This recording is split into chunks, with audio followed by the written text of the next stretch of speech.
Let's get right into sports. Today it was announced that during the Big Sky tournament, senior Sydney Kemper earned Big Sky All-Tournament honors. Kemper averaged nearly 4 kills per set, on top of averaging nearly 3 digs per set. Throughout the tournament, Kemper had a hitting percentage of 31. Overall, the team had a very successful season. They finished with a record of 21-8. They headed into the tournament as the 4th seed, losing in the semifinals to Idaho State, who was the top seed in the 5th and final set. Great season for the Jacks and a tremendous career for Sydney Kemper. Now moving to the football field, the NAU football team had 15 members earn the all Big Sky honors. The Jacks had an up and down season this year, but you know what? They upset number 2 Eastern Washington. However, it wasn't enough as they missed the playoffs.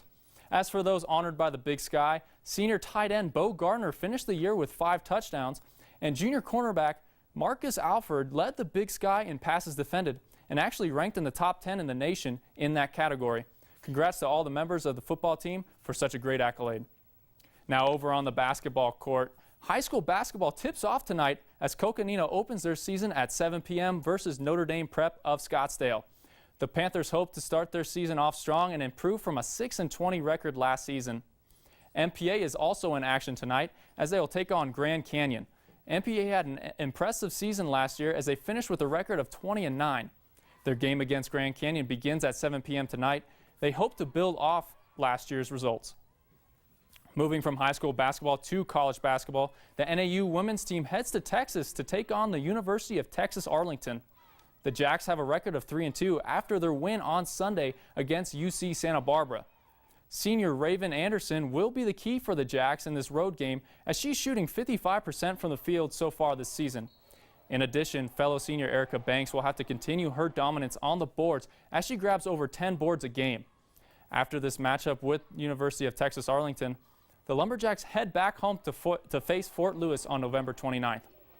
Now, as for the men's basketball team, they travel to Tennessee today to face the Middle Tennessee State University Blue Raiders, which begins at 6 p.m. tonight. I'll give you the updates if I can. The Jacks look to bounce back from their tough-fought loss on Sunday to Ole Miss. And head coach Jack Murphy talks about the home court advantage after coming off a long road trip in Ohio. It felt great.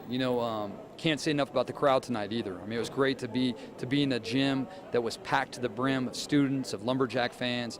They really helped propel us in the first half. I know we played well offensively and defensively, but the crowd really energized the group. You could feel it when you walked into roll even an hour and a half before tip. Now for their upcoming game, senior Quentin Upshur will need to continue to hit from long distance against Middle Tennessee as he's shooting 45% from beyond the arc this season. Senior guard Asim Dixon is off to a strong start this season, averaging over 11 points a game. After this matchup with Middle Tennessee, NAU travels to Fort Walton Beach, Florida on November 28th to face Southern Utah. Last night, the Suns traveled to Canada to face the first-place Toronto Raptors. So let's get right into it. We go into the fourth quarter action. Lowry kicks it over to Ross in the corner as he hits the contested 3. That brings the lead up to 6 for the Raptors. Eric Bledsoe, though, has an answer as he drives his way through the paint for the difficult layup. Traffic all around, but yet he still makes the shot. Suns up by 1 now when DeMar DeRozan comes off the screen, hits the elbow jumper.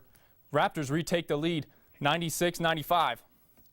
Suns down 3 now when Bledsoe shows off his strength and muscles to get the old-fashioned 3 to tie the game at 98 with just under 2 minutes to go. However, down 2, Isaiah Thomas dribbling up the court, gets stripped and scrambles for the ball, and that's a mid-court scramble, leads to a jump ball, and Toronto goes on to win this one 104-100. The Suns head back home to face the Denver Nuggets tomorrow night.